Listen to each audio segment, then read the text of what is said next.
तुम्ही कोणाला I love you म्हटलंय का?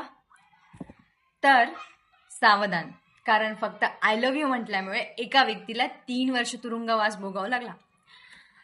तर झालं काय, तर एक तरुण मुलगा आणि एक 17 वर्षाची मुलगी, तो क्षण होता आणि त्याने तिचा हात धरला आणि ती शब्द बोलला, आय लव्ह यू.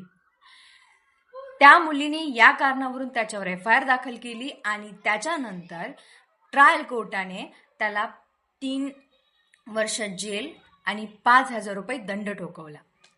तर फक्त आय लव्ह यू म्हणणे हा गुन्हा आहे का? तुम्हाला काय वाटतं? त्याने हार न मानता त्याने हायकोर्टात अपील केली आणि हायकोर्टाने सांगितलं की फक्त आय लव्ह यू म्हणणं हा लैंगिक गुन्हा नाहीये. त्यामुळं त्या मुलाला पॉस्को अंतर्गत त्याला शिक्षा होणार नाहीये, कारण हा लैंगिक गुन्हा नाहीये. त्यामुळं हायकोर्टाने त्याची निर्दोष मुक्तता केली. माहिती आवडली असल्यास चॅनलला सबस्क्राईब नक्की.